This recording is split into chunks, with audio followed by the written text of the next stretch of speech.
Какво е офертата? Повечето хора мислят, че оферта значи просто да пратиш един документ, на който пише цена, а офертата всъщност е опаковката, в която ти ще опаковаш твоя продукт и тя ще бъде доста отговорна за това ти колко ще успяваш да продаваш. Повечето хора си мислят, че като направят оферти, които да дават много добри отстъпки, техните продажби ще скачат. И това е абсолютно вярно. Само че този начин, ако погледнем още една графика, която ще бъде профит и вие правите турбо намаление, най-вероятно колкото повече продавате и колкото повече намаление правите, толкова по-малко ще печели. Точно за това има друг начин да се правят оферти, който е никога не сваляте цената. Определяте си, вие искате да скарате 2000 лева от пакет с 10 видеа. Няма намаление на цената. Но тук идват нещо много полезно.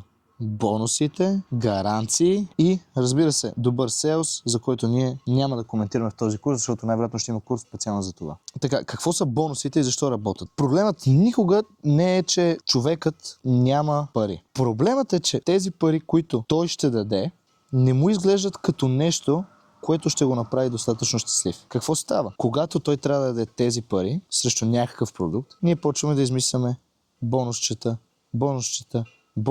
гаранции и неща, които да дигнат стойността в неговите очи, не в нашите, което означава, че пак подлежи на тестване и той да купи и да е щастлив от това, че е купил. Въпросът е стойностите неща какви са. Те трябва да се тестват и това е напълно ясно. Но има една формула, която не съм измислил аз, която доста ще ви помогне да дефинирате някакви неща, които са стойностни. Какво е валюто? Валюто, разбира се, е вашият продукт да решава болка от едната страна. От другата страна, освен че трябва да решава болка, освен това, че е важно да решава болка, е важно човека да знае колко е вероятно той да спечели от този продукт. Третото нещо е за какъв времеви период той ще успее да спечели от този продукт. И последното нещо е колко той трябва да участва в процеса и да се потруди, за да спечели. Имаш болка, че си дебел.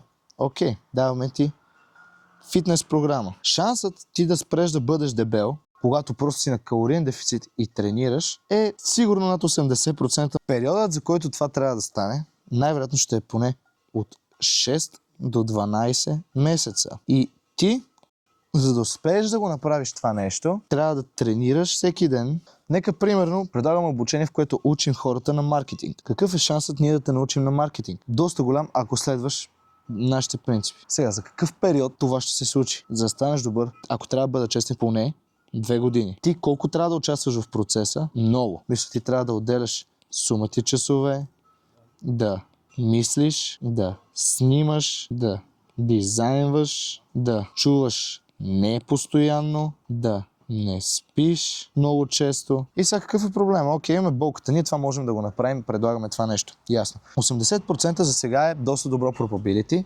нека да го оставим за това. 2 години период, за да се научиш сам. Тоест, ние те обучаваме и ти си намираш клиентите сам. Ти да намираш клиенти постоянно е трудно, това цялото нещо наистина ще снеме поне 2 години.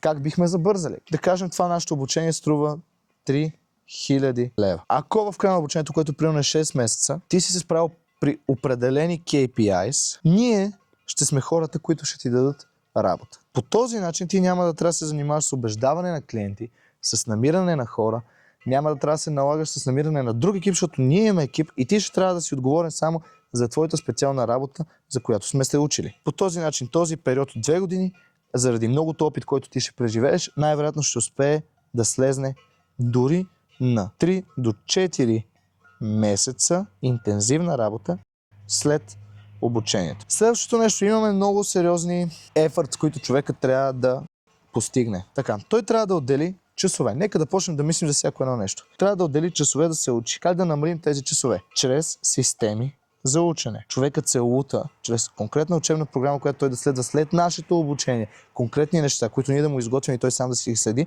това ще му намали часовете. Да мисли.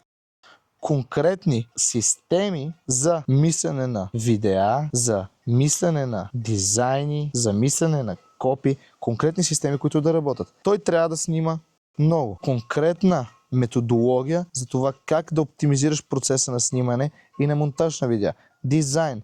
Конкретна методология за това как да дизайнваш по бързо. Да чуваш не. Безплатен тефтер с различни причини, поради които хората биха ти казали не и ти как да ги оборваш. Sleepless Nights, да си структурираме програмата за седмицата и за деня, така че да можем да работим 8 часа и пак да вършим повече работа, за да не се налага да не спим. И по този начин цялата ни оферта има абсолютно различен вид.